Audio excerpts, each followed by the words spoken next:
Hashtag Ask GojiMan, why do people with gut issues react to more and more food? Great question, let's get to it. Roll the titles. For the record, I'm done trying to make y'all comfortable. For the record, you ain't trying to grow, then it's done for you.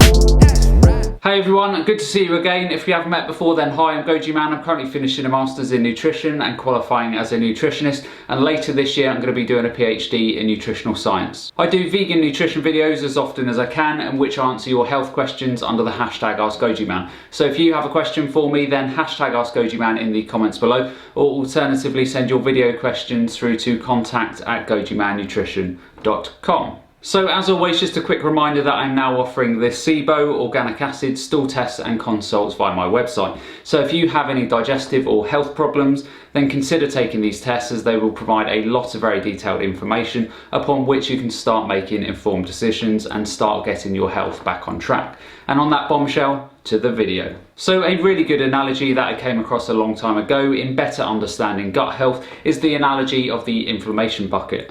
Now, on a daily basis, I speak to lots of different people who are highly reactive to lots of different types of food.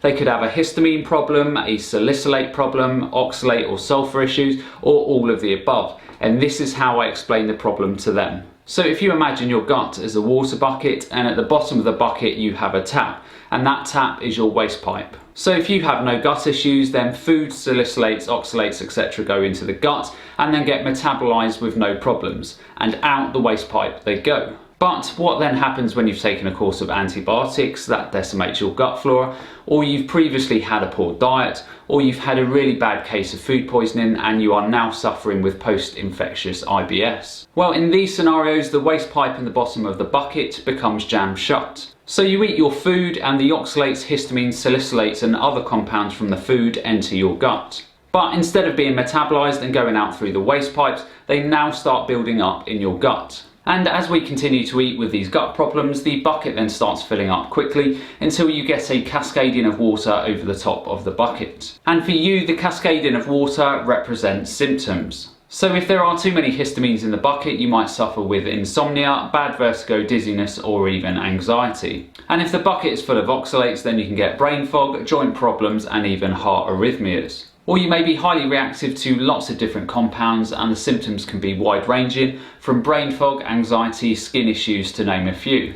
Now, the problem with understanding this bucket analogy is getting to grips with the cascading effect. So for example, today you might eat a bowl of porridge and get what you think is a salicylate type of reaction. But the reality of it is that you are not reacting to the porridge, but more from the tomatoes and spinach that you ate from a previous day, and those filled up your bucket with histamines, and now this is starting to manifest into those symptoms. Now, what typically happens in these scenarios is that when people start reacting to lots of different types of food and their digestive problems escalate, is that they start restricting their diets further. And the more they do this, the more they react, and many people are left with only a handful of safe foods, which is very nutritionally deficient, and then they start running into further issues. So if you find yourself in a situation where you're having all sorts of digestive problems and food intolerances, how do you then empty the bucket and get your gut health back in shape?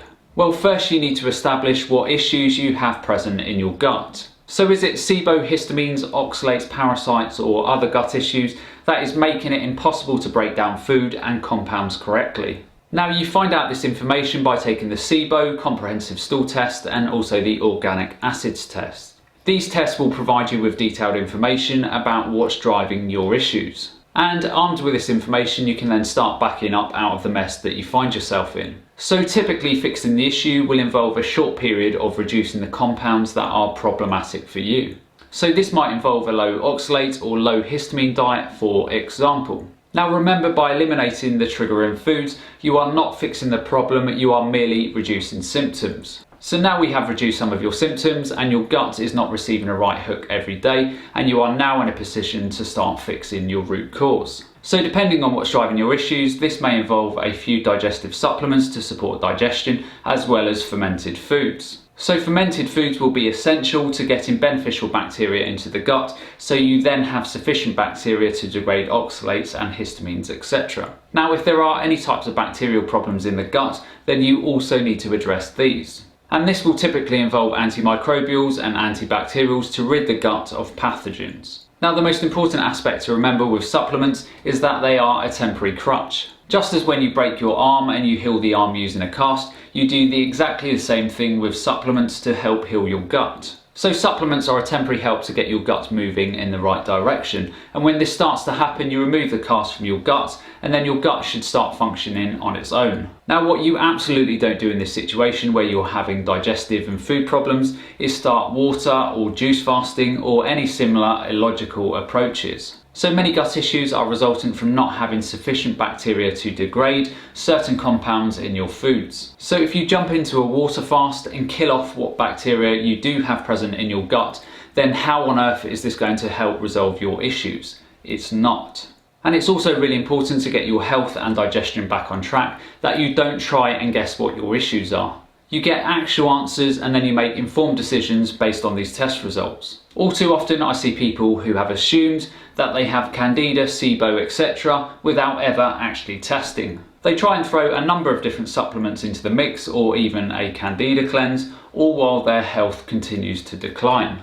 And what is frustrating a lot of the time is that these people have spent thousands of pounds throwing numerous different supplements at a problem that could have been resolved in 2 to 3 months if they had only got the correct information to start with. So quite simply, don't do a vegetable police and keep kicking the problem into the future. All you are then doing is managing symptoms and you are not resolving the underlying causes. And by doing this with prolonged issues with bacteria, histamines and other unresolved issues in the gut, you are creating potentially serious health complications further down the line. So that's the end of today's video. I hope you all enjoyed. As always, remember to look after your body because it's the only place you have to live. And I'll see you next time.